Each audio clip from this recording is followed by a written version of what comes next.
Leonardo Curcio en Fórmula. Concluye el día con la información más relevante, el análisis en la voz de los expertos y la agenda informativa del día siguiente. Leonardo Curcio en Fórmula.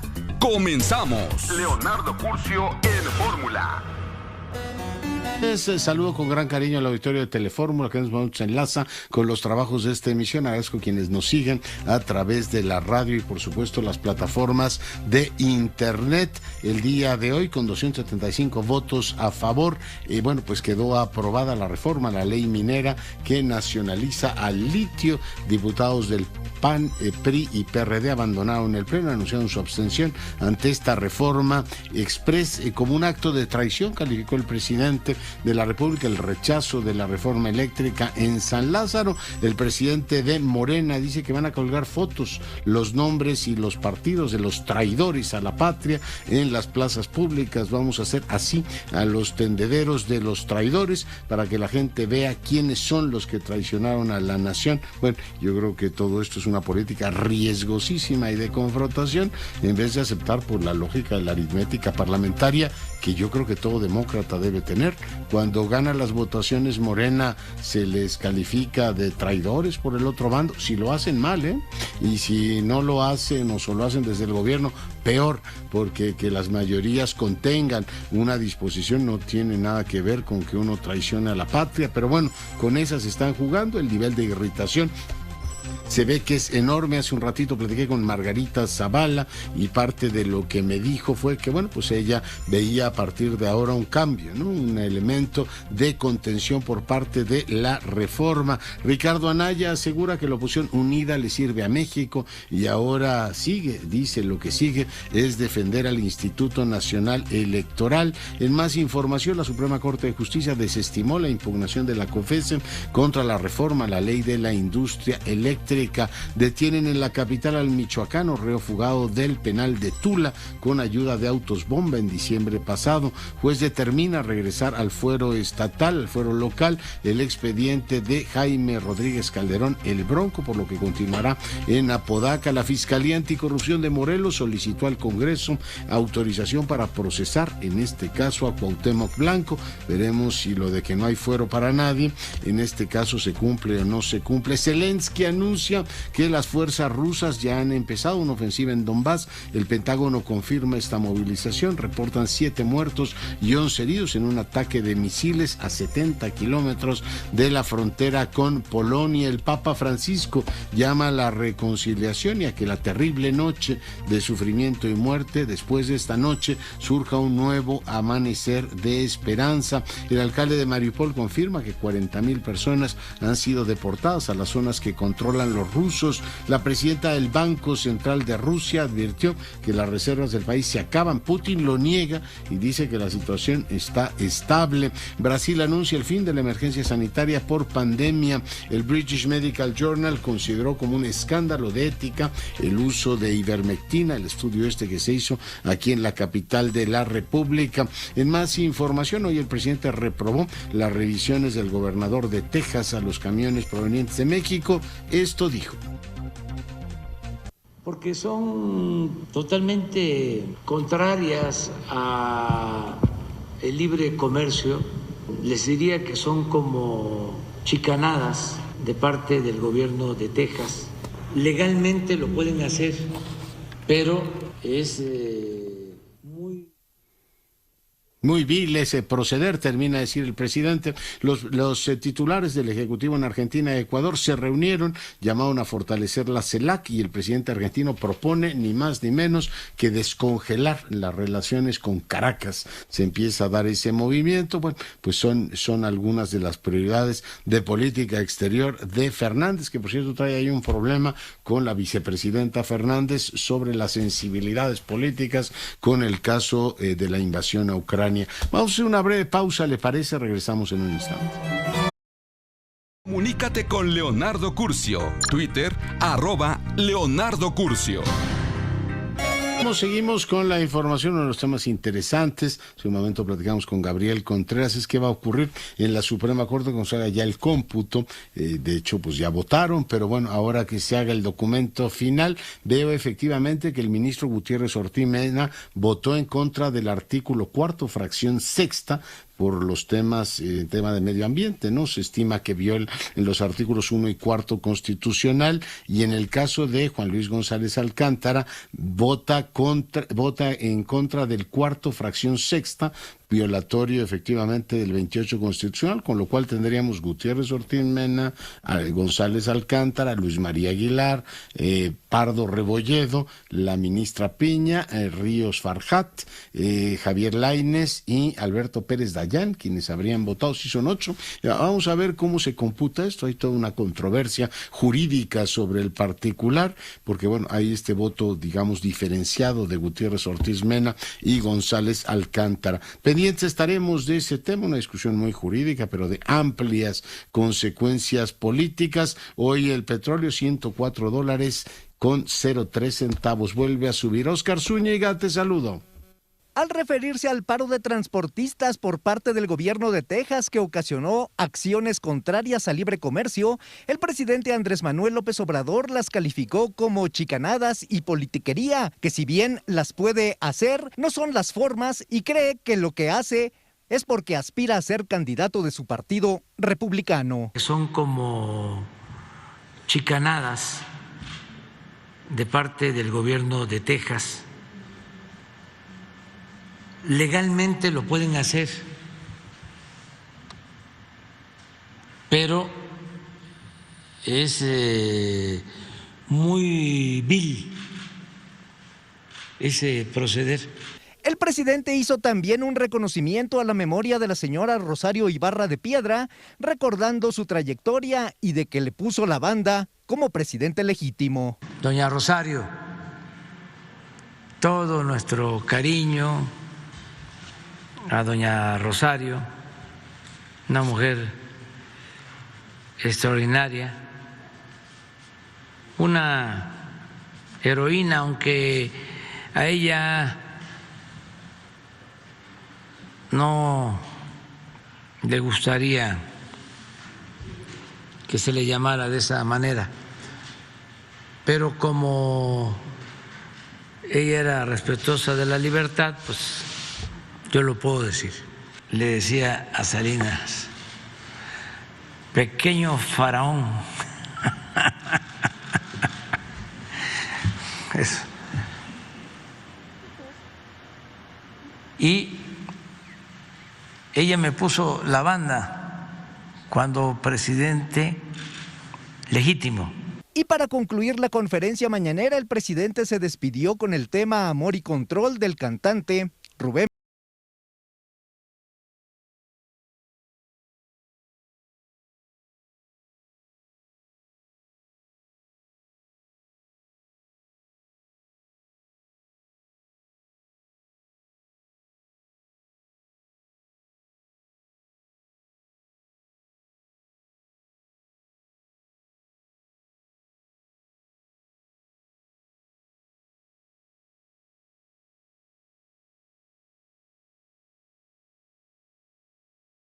Ramírez, Óscar Zúñiga, Grupo Fórmula. Bueno, y seguimos con la información. Bueno, y seguimos con la información. En días pasados le decía que ha aparecido en librerías en México un título muy sugerente. De hecho, hoy el texto en el Universal se lo dedico a él. Es La revancha de los poderosos, de este poderoso pensador que es Moisés Naim, a quien le agradezco mucho que esta noche converse con nosotros. Moisés, bienvenido. Muchísimas gracias por la invitación, Leonardo. Un placer conversar contigo. Oye, en un libro tuyo reciente, en uno de los muchos libros que has escrito, hablabas de la atomización del poder. Ahora nos planteas la tesis de que en realidad hay otra fuerza que reagrupa poder y que lo hace efectivamente concentrando a través de 3 P's, que te ruego, por favor, que le cuentes al auditorio que nos escucha y nos ve en todo el país. Moisés. Hace 10 años, tal como tú mencionas, yo escribí un libro cuyo título es El fin del poder. Y el mensaje central de ese libro es que el poder en el siglo XXI se había hecho más fácil de obtener, más difícil de usar y por lo tanto más fácil de perder. Era más efímero. y que eso estaba pasando en la política, en la diplomacia, en los negocios, en los medios de comunicación, en los clubes deportivos, donde sea que hubiera actividad humana donde el poder importaba, el poder estaba siendo mucho más fluido y fácil de perder, pero también fácil de obtener. Una década después descubrimos que la democracia, que es la esencia de una idea de cómo hay que organizar la sociedad, en esa década se perdió en muchísimas partes. En el 2011, el 49% de la humanidad vivía en regímenes autocráticos. En el 2021, ese número es el 70%. O sea, el 70% de la humanidad no vive en democracias. De las 125 naciones que hay en el mundo, solo 34 hoy en día son calificables como democracias. Y esto ha ocurrido porque durante esta década, de manera muy furtiva y poco visible al ojo de la opinión pública, aparecieron presidentes, primeros ministros, líderes de países que llegaron al poder por vía democrática, pero lo ejercieron de manera autocrática. Y lo hicieron de manera poco transparente, opaca, etcétera, utilizando las técnicas de las 3 P que tú mencionaste, que son la esencia del mensaje del libro. La P del populismo, la P de la polarización y la P de la posverdad. El populismo no es otra cosa, no es una ideología, con frecuencia se confunde con una ideología, pero no lo es, lo utiliza cualquier ideología, porque consiste en el viejo adagio que dice divide y vencerás. Hay que dividir a la sociedad, hay que dividir al rival para poder vencerle. Y eso ahora lo están haciendo aún más eficazmente con la polarización, donde no solo se divide en 2 grandes grupos la sociedad, sino se divide en centenares de identidades, formas de ver, regiones, géneros, religiones, esta situación socioeconómica, preferencias de todo tipo. Entonces, lo que los países son hoy en día es una colcha de retazos de aspiraciones, ideas de identidades con las cuales la gente se identifica. Cada vez más la gente se identifica con una identidad particular y no con la identidad de su nación. Y eso, a su vez, viene amplificado por la posverdad, que es el uso de las técnicas de comunicación de la propaganda combinadas con las tecnologías del siglo XXI de las redes sociales, que sirven para sembrar caos, discordia, división, conflicto social, y que nutre la polarización, que a su vez amplifica el populismo, que permite que estos autócratas parezcan demócratas sin ser. Disculpa lo largo de la respuesta, pero era... No, muy bueno. Populismo, polarización y posverdad. Yo tengo la impresión, Moisés, simplemente lo dejo como uno de un comentario de tus lectores, que haría falta otra P, que es la preterización. Yo veo una idealización del pasado en prácticamente todos estos regímenes, una especie de pasado que nunca fue como tal, pero hay un cuento. ¿Lo ves? Sí, desde Polonia hasta México, esta idea de una idealización del pasado. Absolutamente, tienes toda la razón. Pero hay 2 pasados, Leonardo. Hay el pasado nostálgico, que había una cosa ideal, un país, una sociedad ideal que ya no conocemos. Pero también hay un pasado más breve, más a corto plazo, donde todo es malo, todo funcionaba mal, todo es corrupto, todo es inaceptable. Ambas nostalgias ocurren al mismo tiempo, ¿no?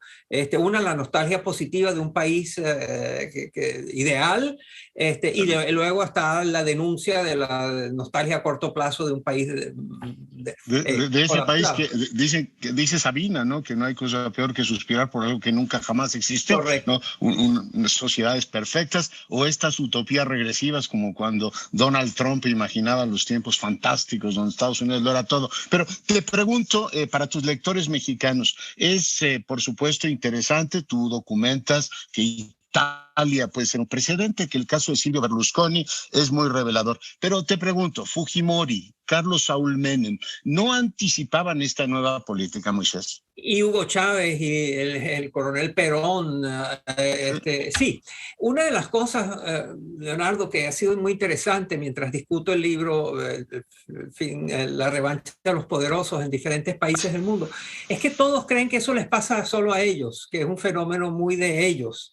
Y resulta que sí, es muy interesante descubrir cómo países tan diferentes como las Filipinas e Italia, como Hungría y Tailandia, como Venezuela y España, por ejemplo, son países muy diferentes en tantos sentidos, pero al final esos líderes 3P se terminan comportando de una manera muy parecida. Es asombroso el guión. ¿México, digamos, no encaja dentro de este sector o no te resultó particularmente relevante? Porque hay capítulos que parece que estás describiendo la situación mexicana y sin embargo no merece tu atención de forma central como ocurre con Estados Unidos, incluso Polonia u otros países. Moisés.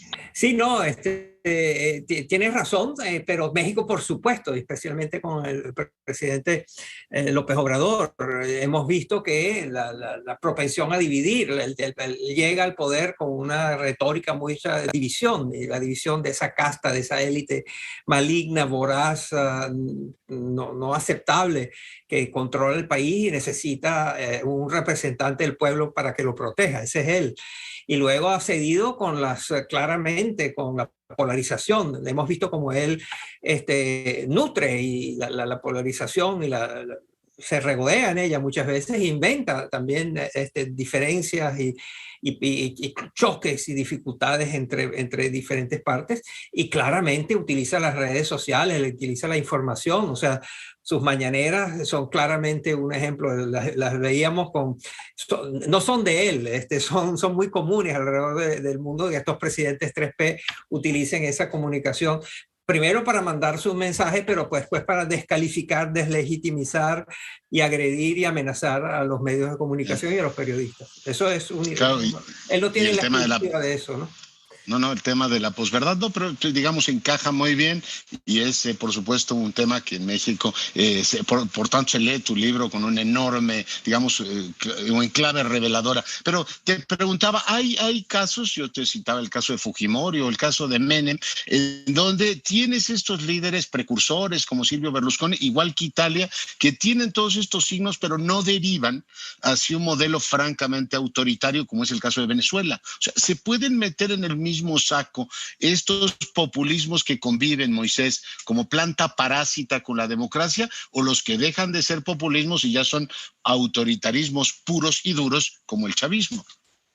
Y no hay que olvidar, Leonardo, mencionaste a Fujimori, Alberto Fujimori, presidente de Brasil, y él se dio un autogolpe. O sea, él ya muy temprano estaba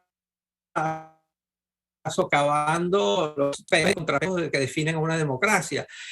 Con Berlusconi también lo vemos. Eso es lo que me refería antes, que los ataques a la democracia, el debilitar los pesos y contrapesos que la definen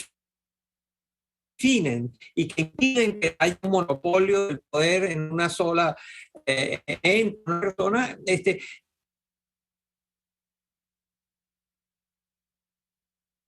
sean muchas, y lo he visto, y con Berlusconi también hubo varios intentos y algunos exitosos de limitar el tiempo. O sea, lo que me intriga leyendo tu libro, antes de pasar a los gigantes digitales, que es también una parte fascinante de tu texto, es que hay países como Ecuador, hay países como Perú, hay países como Italia, estos que citaba, incluso México probablemente se mantenga como una república democrática, y hay otros que han sucumbido directamente digamos, al autoritarismo puro y duro, es decir, dejan de ser clasificados como democracias colonizadas por el populismo. El caso de Estados Unidos, tú lo estudias muy bien, es un país que logra, esperemos que sea duradera la recuperación, volver a la órbita de repúblicas con equilibrios al interior de su, digamos, entramado institucional. Sí, tienes razón, y entonces quizás lo único que puedo mencionar es que la democracia no es una institución precisa, sino que tiene un largo continuo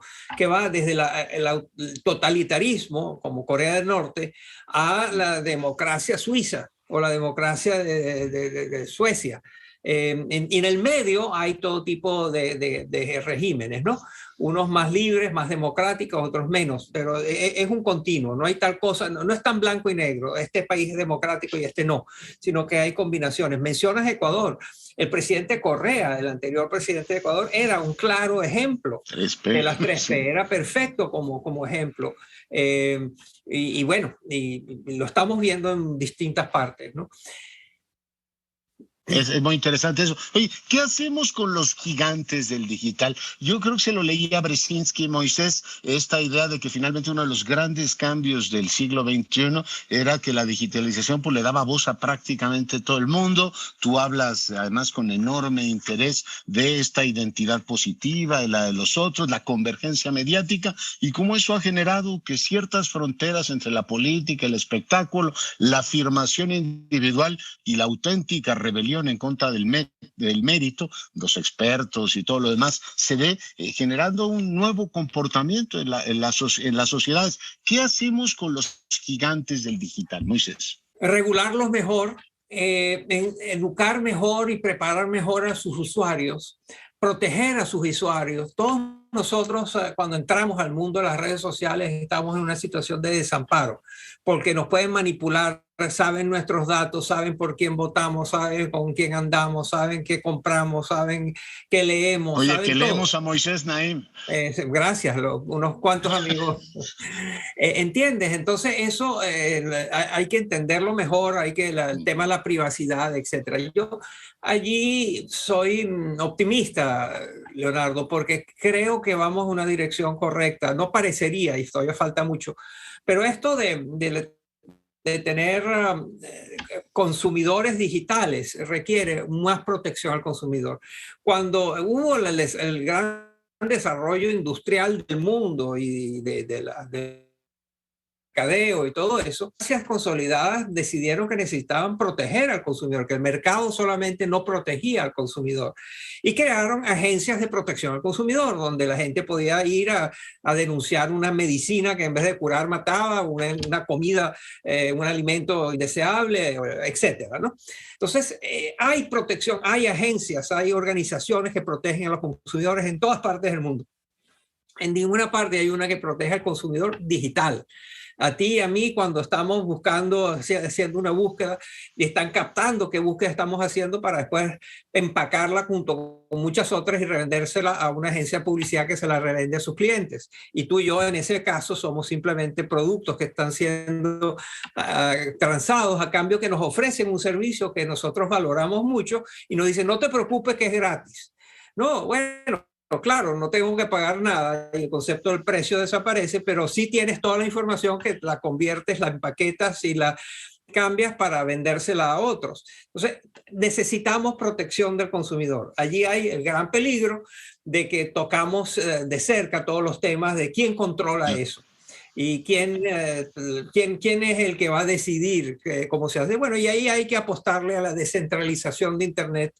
Hay que apostarle a que la acumulación de opiniones puede ayudar. Pero hace falta liderazgo en ese sentido. Yo creo que vienen cambios tecnológicos que nos van a permitir saber mejor qué es lo que estamos leyendo, cuáles son sus orígenes, sus intereses, propósitos, quién está haciendo qué, los que nos mandan información, quiénes son y a quién responden. Eso creo que va a haber tecnologías que van a permitir que eso ocurra de manera natural, orgánica y que nos proteja un poquito de equivocarnos creyéndole a quienes no debemos creerle nada.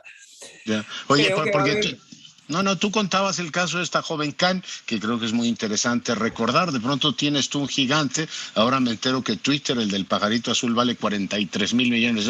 Por lo menos esa es la oferta que hace Musk. Y se pregunta uno, tú lo citas en el libro, un día decidieron que Trump ya no hablaba. Mañana pueden decidir que cualquier persona, un individuo que tiene ese poder, resulta que esa voz ya no la tiene en esa red social. Es demasiado poder, Moisés. Es demasiado poder, pero es que, de nuevo, es un continuo. Vivimos una época compleja donde no hay blancos y negros. No hay tal cosa como escoger entre la censura total y la libertad total. Ninguna de las dos va a funcionar y ya lo estamos viendo. Entonces hay que buscar maneras intermedias apoyadas en tecnologías, apoyadas en leyes que protejan la privacidad de la gente, en leyes que regulen el tamaño y el funcionamiento de estos gigantes. O sea, los números que se manejan con estas redes sociales simplemente son insólitos, ¿no? Y eso creo que va a cambiar.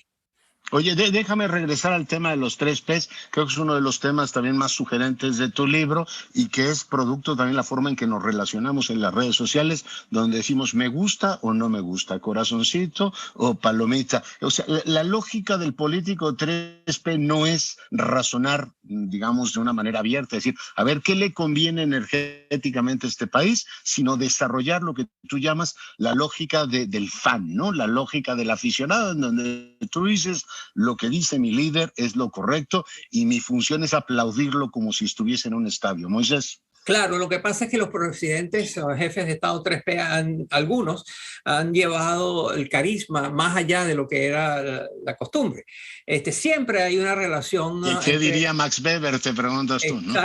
Exactamente. Ahí iba, me anticipaste. Iba a hablar del carisma, que Max Weber, un sociólogo alemán, que estudió mucho y a fondo. Todos los políticos necesitan seguidores y esos seguidores se afilian o se asocian a esos políticos o a esos líderes porque se identifican con ellos de alguna manera, porque son sus seguidores. Pero últimamente lo que estamos viendo es que estos seguidores han dejado de ser solamente seguidores políticos o votantes o a gente que apoya políticamente a un líder para convertir esa relación en su identidad personal. De la misma manera que muchas personas tienen un club deportivo como parte. Tú le preguntas, bueno, ¿tú quién eres? ¿Qué te identifica? Y dice, bueno, yo soy hincha del Barça o del Real Madrid o de los Yankees. Vaqueros de Dallas, ¿eh? Exacto, ¿no? Entonces, eso forma parte de su identidad, ¿no? El ser fandom, el ser fan de alguien o de un equipo o de una persona, de un artista, de un cantante. Entonces, eso genera un nivel de integración entre los seguidores y los líderes que le permiten a los líderes pedirles cualquier cosa a sus seguidores. No nos olvidemos que Donald Trump una vez famosamente dijo que él podría bajar a las calles, a la Quinta Avenida en New York y pegarle un disparo, pegarle un tiro a alguien y no pasaba nada. Y eso lo dijo porque él debe sentir claramente que él a sus seguidores les puede pedir cualquier cosa. De hecho, les ha pedido a 74 millones de estadounidenses, les ha pedido que le crean que le robaron la elección. O sea, y muchísima gente, no son 74 millones, afortunadamente ahora ha venido disminuyendo, pero todavía mucha gente cree que a Trump le robaron la elección. Y eso es porque Trump les dice que lo crean. O sea, hay una afiliación muy fuerte entre Trump y sus seguidores. Y ese es el fandom, ¿no? Que cambia la dinámica de la política, tiene todo que ver con la revancha de los poderosos, que es el título del libro, ¿no? Claro. Oye, y lo interesante es que cuando tú atacas ese postulado, es decir, señor presidente, no le robaron la elección, eso no ocurrió, el fan lo que hace es sentirse agraviado porque estás atacando a su, lo están robando a él, Mesías, ¿no? Sí.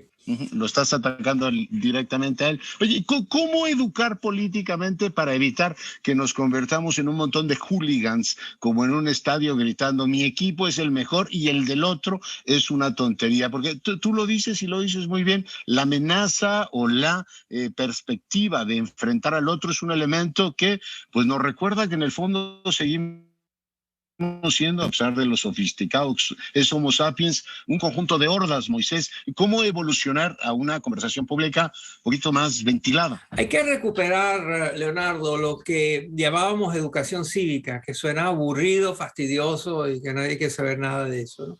Pero resulta que allí, en esa educación cívica en la que nos muestran qué significa la democracia, cómo funciona, qué creer y cómo hay toda una higiene política de cómo funcionar, cómo vivir en democracia. Y eso nuestro sistema educativo tiene mucho que aportar en eso. Pero también nosotros mismos, ¿no? Ser más cuidadosos. ¿Quién de nosotros no ha reenviado un mensaje recibido por internet que tocaba puntos que uno simpatizaba o que le parecía a uno muy interesante y uno lo reenvía para luego descubrir que era falso, que era una manipulación, que era fake news, etc.? Todos nosotros hemos pecado de incautos y de ingenuos en la manera como manejamos nuestra relación con Internet. Entonces ahí hay un mundo de higiene digital, donde tenemos todos que jugar un rol y no aceptar las mentiras. Uno de los problemas que apareció en esta década fue la normalización, la aceptación y hasta la celebración de la mentira. Boris Johnson, el actual presidente, el primer ministro del Reino Unido, llega a ese cargo en parte gracias al Brexit. Él fue de los que propuso claramente la salida de Europa, o sea, sacar a la Gran Bretaña de Europa. Y mintió, y claramente él y sus compañeros mintieron, y ellos mismos lo reconocieron después de la victoria, que habían utilizado números que eran falsos, que habían mentido, etcétera, ¿no? Donald Trump miente con respecto a que ganó la elección y que se la robaron. Vladimir Putin miente cuando dijo todo el tiempo que dijo que él no estaba preparando una invasión a Ucrania, sino que eran ejercicios y maniobras militares. O sea, ellos mienten, y a nivel local la mentira también, en cada país la gente miente. Es normal que los políticos exageren, mientan, etcétera. Lo que no es normal es que estas mentiras que cambian el mundo, que cambian a un país, sean toleradas y aceptadas sin mayor consecuencia. Hay que aumentar los costos y los riesgos que tiene para un político ser abiertamente mentiroso. Claro. Yo creo que todos los temas muy interesantes de tu libro es que lo que hacen es revolver las aguas, ¿no? O sea, no mienten en el sentido de decir que los Andes están en Europa o que los Alpes están en Centroamérica, sino que ya no tienes la certeza de cuándo están diciendo la verdad y cuándo no. Crean, hay un caldo absolutamente difícil de distinguir. Encuentro que el libro es fascinante, una reflexión muy potente que nos hace ver efectivamente pues una especie de sociología, economía y ciencia política en nuestros tiempos, Moisés, que es muy de agradecer. Te agradezco mucho que lo hayas escrito y que hayas conversado esta noche con nosotros. Y yo te agradezco la oportunidad que me has dado, ha sido una conversación muy interesante. Muchas gracias, Leonardo. Bueno, pues gracias, Moisés Naima, y lo tiene este libro que está circulando ya, La revancha de los poderosos, un libro para entender cómo se obtiene, se usa y se abusa y se pierde el poder en el siglo XXI. Vamos a hacer una breve pausa, regresamos en un instante. Leonardo Curcio. Seguimos con la información. En un instante voy a ir con Salomón Chertorivsky, como todos los lunes. Antes voy contigo, Polo Espejel, que tenemos el accidente en la México-Puebla. ¿Cómo está, doctor? Muy buenas noches. Se registró esta tarde-noche un accidente pues importante sobre la autopista México-Puebla, altura del kilómetro 44, en el municipio de Ixtapaluca. Es el percance entre un autobús de pasajeros y un tráiler. Luego de esta colisión, doctor, ambas unidades se incendiaron. Al momento, Protección Civil Estatal reporta 10 personas lesionadas quienes fueron atendidas en el sitio. En tanto, la Guardia Nacional ha decidido cerrar la circulación en ambos sentidos a partir de la caseta de cobro de San Marcos. Esto está provocando pues un colapso vial importante en ambos sentidos. Afortunadamente, doctor, hasta este momento no se reportan víctimas mortales. La única alternativa en este momento, doctor, si pretenden utilizar la vía de conexión entre Puebla y la Ciudad de México, es la carretera libre. Doctor, el reporte que tengo. Muchas gracias, y voy ahora contigo, Salomón Chertorivsky, diputado, ¿cómo estás? Querido Leonardo, pues encantado de saludarte, y pues bueno, con días muy, muy intensos. Ya. Oye, ¿qué tema vamos a elegir hoy para compartir con el auditorio? Pues mira, creo que debemos de dialogar acerca de lo que sucedió el día de ayer, debemos de platicar sobre la votación de la reforma eléctrica, debemos de hablar también de la reforma hoy a la ley minera, lo que tiene que ver con el litio. Y también, Leonardo, yo sí quisiera hablar de esta amenaza en la que cae Morena, que anuncian con toda puntualidad, y que creo que más allá de cualquier cosa, pues cometen no solo un error, sino ponen a las diputadas y a los diputados en riesgo. Tú me dices cómo le empezamos, querido Leonardo. Oye, ya veo que ya hay un cartel casi como de Se Busca a Salomón Chertorivsky, empecemos por ahí. Pues sí, mira, ese efecto, en la conferencia de la mañana que dieron el liderazgo de Morena, Mario Delgado, la secretaria general de ese partido, pues mostraron los cárteles que iban a poner en todo el país con nuestras fotos y traidores a la patria. Por alguna razón decidieron usar el mío en esa conferencia de prensa como la muestra de lo que iban a usar, francamente creo que no miden las capacidades que tienen esos mensajes de generar enojo en una parte de sus seguidores, que pone en riesgo la integridad física y de las y los diputados, y son prácticas, Leonardo, que solo se usaban en gobiernos fascistoides. A mí realmente me Oye, tiene integristas, extrañado. Suena, Salomón, yo sé que no es buena idea hablar de estas cosas, pero suena de ayatola, ¿no? Literalmente decir, persigan a los infieles, en este caso a los traidores. Tal cual, Leonardo, tal cual, y esa es la actitud, ese es el tono, ese es el sentimiento que un día después se tenía en la Cámara. Vaya, a quienes hoy subimos a argumentar las fallas que había en esta reforma para el litio, los que subimos a argumentar, la mayoría en la Cámara, el grito era traidores, traidores, sin posibilidad a parlamentar, a tener un diálogo, a escuchar argumentos. Entonces, pues sí, si antes y a pesar de que votaron a favor, entiendo, de la del litio, Salomón.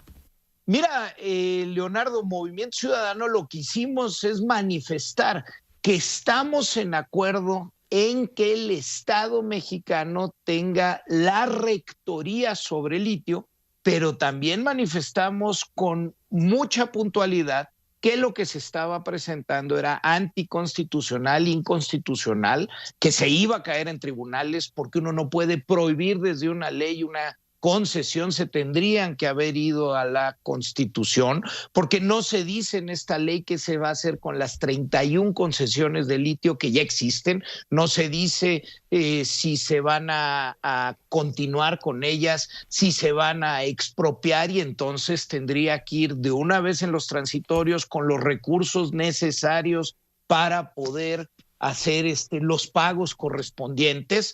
Una reforma que no dice nada acerca del trato que se le va a dar al cuidado del medio ambiente para la explotación de el propio litio, y que no atiende la complejidad que significa el realmente irnos en serio en el aprovechamiento que va a tener este producto, sin la menor duda, en los próximos años. Entonces estábamos argumentando que podíamos ir a favor en una pieza importante de esta anotación. Ya Movimiento Ciudadano en el Senado de la República había presentado una reforma constitucional en la materia, pero que no podemos acompañar legislación mal hecha, legislación inconstitucional, insisto, hecha a las prisas, sin los debidos procesos, porque no lo pasaron a comisiones, porque no hubo el tiempo suficiente para hacer los estudios, porque no está soportado por la evidencia necesaria para tomar buenas decisiones, para legislar de manera correcta. Entonces, al final, Leonardo, Movimiento Ciudadano lo votó en contra.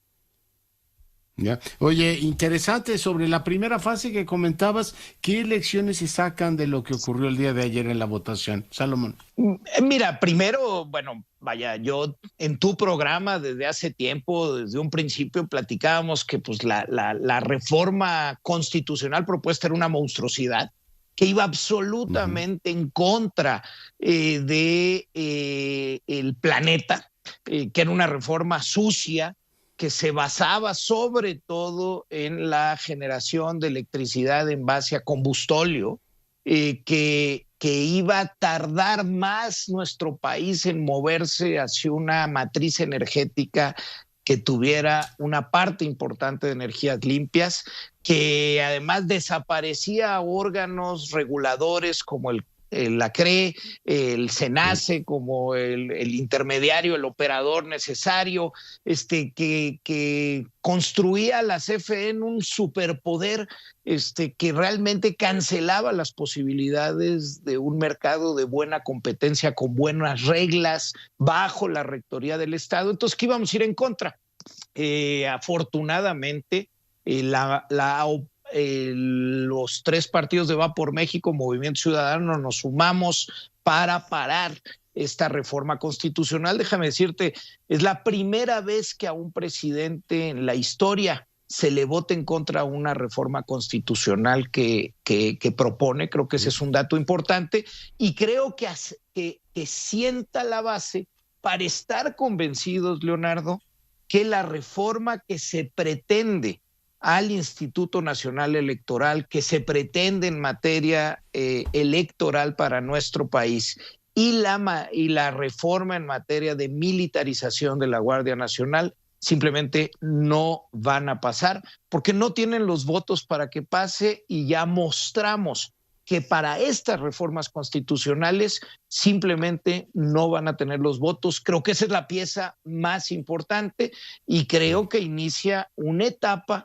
de mucho mayor tensión en donde van a llevar desde el gobierno todavía a una mayor polarización, y pues creo que eso lo tenemos que ir entendiendo y lo tenemos que ir actuando en consecuencia, Leonardo. Sí, porque entre otras cosas, pues la función, por ejemplo, que tiene ahora la Cámara de Diputados, que es nombrar a los consejeros electorales, se las estarían quitando, ¿no? Por la vía de los hechos, en una maniobra que todavía es incierta. Igual que el tema, según yo, ustedes son los representantes de la nación y ustedes aprueban el presupuesto. Hoy veo que el gobernador de Nayarit dice que el presidente ha autorizado los recursos de construcción de un nuevo estadio de béisbol en Tepic. Y bueno, pues yo me pregunto si la función de presupuestación no sigue estando en el Congreso. Yo, además de lo que tú dices, tengo la impresión de que el Congreso volvió a decir, oiga, mal que les pese, somos un poder del Estado y nos tienen que considerar, Salomón. Creo que eso es una buena lectura y sobre todo, Leonardo, es una buena lectura para las discusiones que tienen que ver con modificaciones constitucionales. Lamentablemente, Morena y sus aliados tienen mayoría para aprobar el presupuesto, como ya pasó el año pasado para el presupuesto 2022, en donde se aprobó sin un solo cambio. No hubo negociación, no hubo discusión. Yo hubiera pensado que una de las posibles aprendizajes de ayer es, oye, si queremos ir negociando futuras reformas constitucionales, faltan 2 años y medio, pues vamos encontrando espacios para una posibilidad de mejor negociación, de concesiones para poder ir encontrando comunes denominadores, pero claramente lo que hicieron hoy y cómo hicieron hoy la discusión y la aprobación de la reforma a la ley minera para el tema del litio, pues claramente no va en el sentido de tratar de lograr mayores acuerdos. Entonces, pues sí, Leonardo, creo que las diputadas, los diputados de oposición, ayer dijimos con toda claridad, aquí estamos, y no van las reformas constitucionales del presidente, pero al mismo tiempo, en lugar de que eso sirviera como aliciente para que Morena y la mayoría empezaran un proceso de mejor diálogo, mayor negociación, pues hoy lo que muestran es que hay un enojo profundísimo, que van a polarizar aún más las cosas y que van para sacar lo que ellos quieran sacar, que les alcance con sus votos, sin la necesidad, sin la procuración siquiera de tener un mayor diálogo, Leonardo.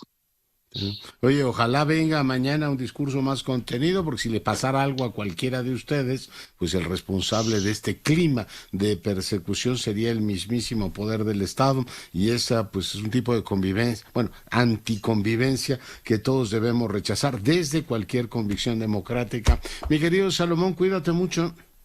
Sí, terminas muy bien, Leonardo, porque en efecto, a ver, podemos tener diferencias importantes, pero mientras las diferencias se puedan en democracia dialogar, discutir, esgrimir públicamente con toda la vehemencia que se quiera, pero sean eso diferencias y no sean acusaciones de que quien piensa diferente a como yo pienso es un traidor a la patria.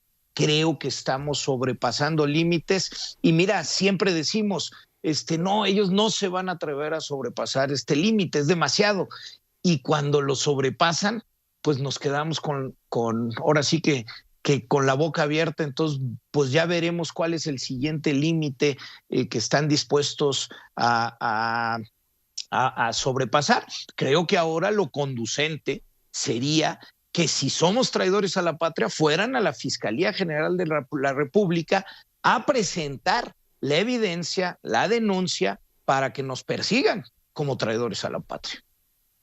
Ya. Bueno, pues mi querido Salomón, muchas gracias por la conversación. Fuerte abrazo, buena semana, querido Leonardo, para ti, para el auditorio. Oye, y felicidades por tu crónica parlamentaria. Nos enteramos de un montón de cosas ahí desde el Twitter, de la cuenta de Twitter de Salomón Chertorivsky. Un abrazo. Muchas gracias, estimado Leonardo. Dios. Y voy ahora con Eduardo Borges, director de Transparencia Mexicana. Doctor, ¿cómo estás? Buenas noches. Con mucho gusto de saludarte, Leonardo. Buena semana. ¿Cómo estás? Bien, ¿qué tema ponemos sobre la mesa, Eduardo?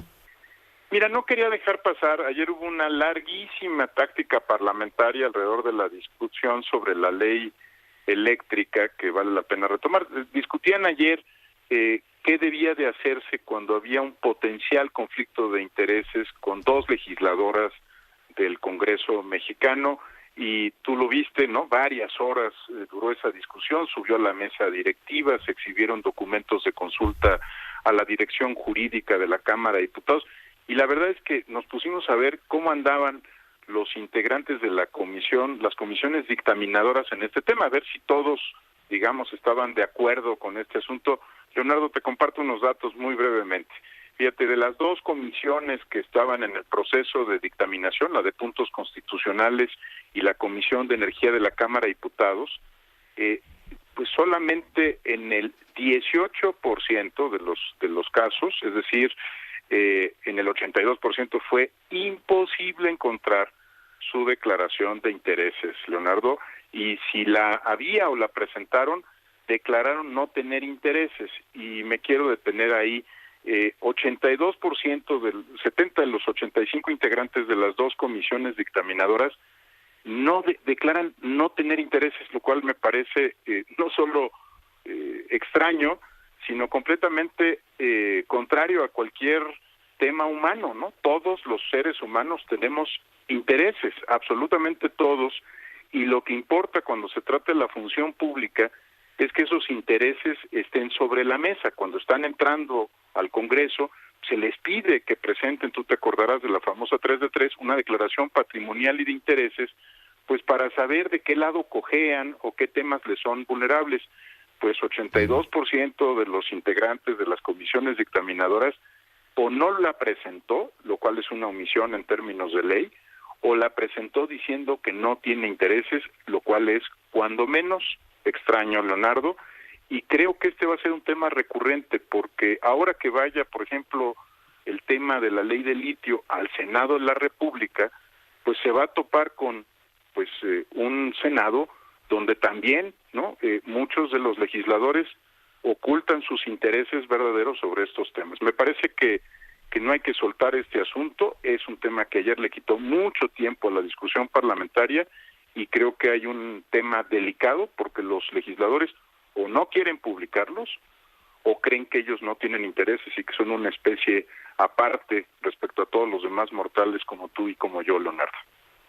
Interesantísimo lo que pones. Oye, te retengo un minuto porque hace unos días leí, no seguí con puntualidad el asunto, que el Poder Judicial y el Poder Legislativo no se incorporaban al Sistema Nacional Anticorrupción para dar, digamos, continuidad a todas estas bases de datos, que ellos tenían las suyas propias. Por tanto, se fragmenta la idea del sistema, Eduardo.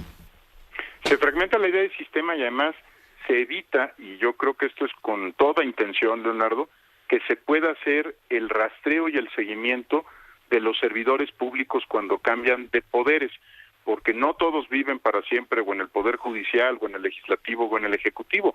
Muchos de los candidatos y candidatas, por ejemplo, a las gubernaturas en estas elecciones 2022, que son en 6 estados, vienen del Senado de la República, vienen de la Cámara de Diputados o de otros poderes.